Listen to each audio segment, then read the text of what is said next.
habits doesn't collapse. That's why it's dangerous. It doesn't scream for attention. It doesn't warn you that something is wrong. It simply lets days pass quietly, comfortably, without resistance. And before you realize it, years are gone. Not stolen, not wasted dramatically. Just exchanged for routine, distraction, and small thinking. The world you are stepping into is unforgiving to the unprepared. By 2026, effort without structure will be invisible. Desire without discipline will be irrelevant, and talent without habits will be forgotten. This is not a prediction. It's a pattern. History has always favored those who trained themselves before the pressure arrived. Those who waited for clarity were replaced by those who created it. Those who waited for confidence were overtaken by those who acted without it. And the separation has already begun. Right now, two versions of the future are forming. One belongs to people who repeat what feels easy. The other belongs to people who repeat what builds power. The difference is not intelligence. It is habit. Habits are the invisible architects of destiny. They design your mornings before you wake up. They decide your reactions before you think. They shape your future before you notice. And by the time results show up, it's too late to pretend you didn't choose them. Average is not a lack of ambition. It's ambition without execution. It's knowing what to do and doing it inconsistently. It's wanting more, but not enough to change daily behavior. It's being busy, but not being deliberate. And average always sounds reasonable. I'll start when things slow down. I'm still figuring it out. I just need more motivation. But motivation has never built anything lasting. The next phase of life will belong to those who train themselves in silence. Those who built habits when no one was watching. Those who prepared for a future others are still hoping for. This is the moment to decide which side you're on. Because habits do not care about your opinions. They only care about repetition. And repetition is happening right now, whether you're aware of it or not. So listen closely. These are not surface-level habits. These are not productivity tricks. These are identity-level disciplines, the kind that quietly separate leaders from followers, builders from consumers, those who advance from those who explain. The first habit is command over your time. Average people let time manage them. Focused people manage time with intention. Every morning, before the world reaches for you, you must reach for yourself. Time is the only asset that never compounds unless you control it. Money can grow, skills can multiply, but time only disappears. Those who treat time casually live casually. Those who treat time as sacred build lives of precision.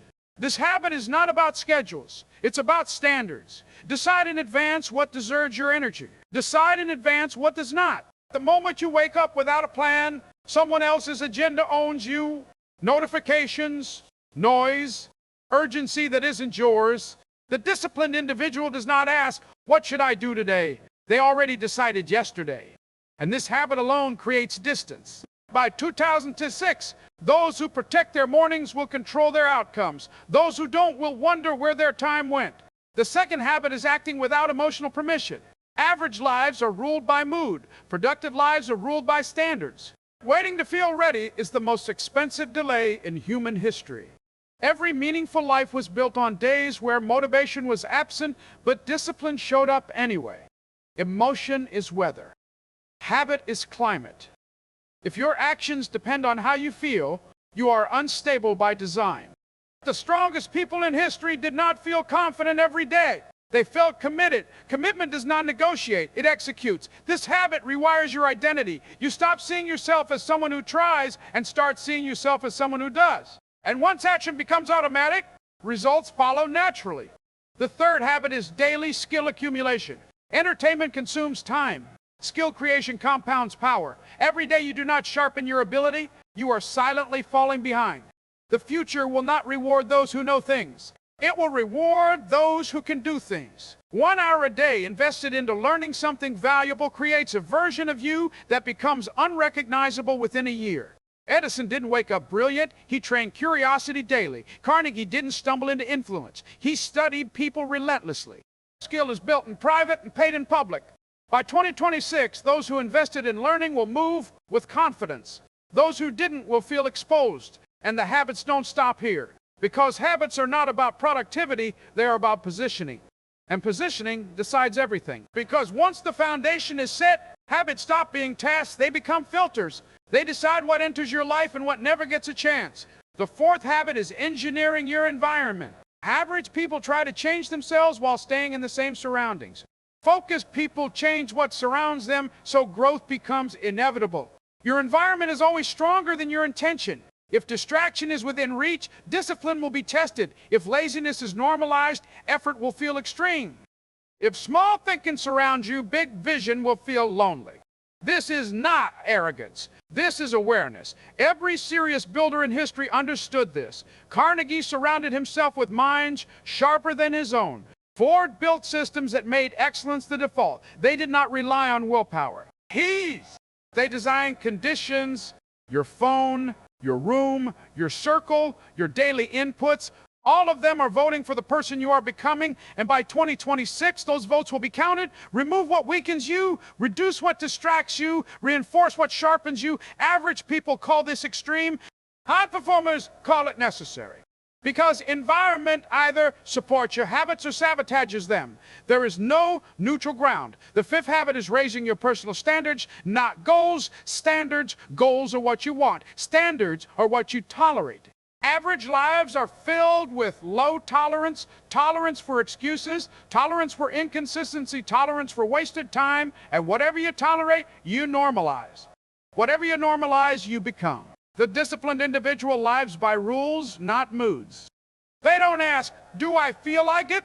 They ask, is this who I am? This is where identity shifts. You stop chasing motivation and start protecting self-respect. Self-respect is a quiet force. It doesn't announce itself. It simply refuses to compromise. You don't skip work because that's not who I am.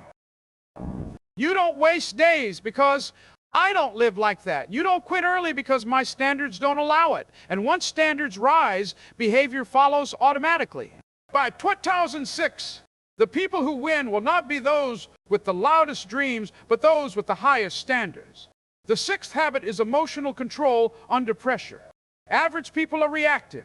Focused people are responsive. Life will apply stress. That is guaranteed. What is not guaranteed is how you handle it. Emotionally undisciplined people leak energy under pressure. They panic. They overreact. They make permanent decisions based on temporary feelings. The disciplined individual does the opposite. They slow down. They observe. They choose. This habit separates leaders from followers. Lincoln faced civil war with composure. Edison faced ridicule with curiosity. They didn't suppress emotion, they mastered it. Emotional control is not coldness, it is clarity. When you can think clearly under stress, you gain an unfair advantage. Because most people collapse internally before anything collapses externally. Train this habit now, and by 2026, pressure will sharpen you instead of breaking you. And the final habit, the one that ties all others together, is long-term vision with short-term execution. Average people live in days. Builders live in decades. They know where they are going even when today feels insignificant. Vision gives suffering meaning. It turns sacrifice into strategy. Disney was bankrupt long before the parks existed. Ford was mocked before production lines transformed industry. They weren't lucky. They were patient. This habit allows you to endure boredom, delay gratification, and stay consistent when results are invisible. Because you are not working for today's applause. You are building for tomorrow's freedom. And when vision is clear, habits become non-negotiable. You don't quit what you believe in. Now everything comes together. Time, discipline, skill, environment, standards, emotional control, vision. These are not 7 tasks. They are 7 filters that decide whether you rise or remain average. And average is not where you want to arrive 5 years from now wondering what happened. The habits you build before 2026 will decide whether the future feels earned or regretted. And that decision is not coming later. It's happening now. And once those habits are in place, something irreversible begins to happen. You stop hoping life will change. You start expecting it to. Because habits do not create sudden miracles. They create quiet certainty. Certainty in how you wake up. Certainty in how you respond to pressure. Certainty in what you say no to and what you protect at all costs. And that certainty changes how the world responds to you. Average people wait for confidence to arrive. Focused people build it daily to proof. Proof that you kept your word to yourself. Proof that you showed up when comfort invited you to disappear. Proof that you didn't fold when no one was watching. Self-trust is the most underrated currency of the future. Without it, ambition collapses under doubt. With it, even uncertainty becomes manageable. This is the point where identity shifts. You are no longer someone chasing growth. You are someone who expects progress. Your standards are visible. Your pace is intentional. Your presence carries weight, not because you were louder, but because you are consistent. Consistency does something strange. It exposes people who live in bursts. It unsettles those who rely on excuses, and it attracts those who are serious. Your circle changes, your conversations deepen, your tolerance for nonsense evaporates, and suddenly, average feels foreign. What once felt normal now feels limiting. The habits you built begin to reject the life you were settling for. This is where most people panic, because growth is not just adding discipline, it is subtracting identities. The identity that needed validation, the identity that negotiated effort, the identity that waited to be chosen. Those versions cannot follow you forward, and that loss feels uncomfortable.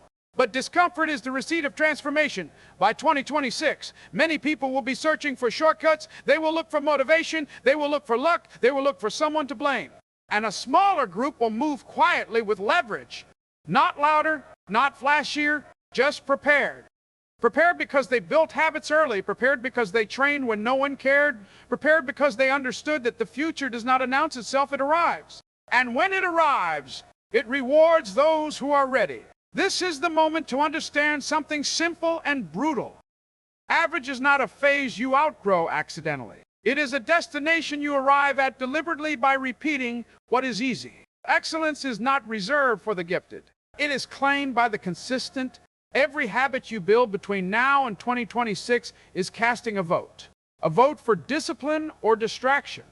A vote for growth or comfort, a vote for control or chaos, and those votes compound quietly. You won't feel the difference tomorrow. You won't see it next week.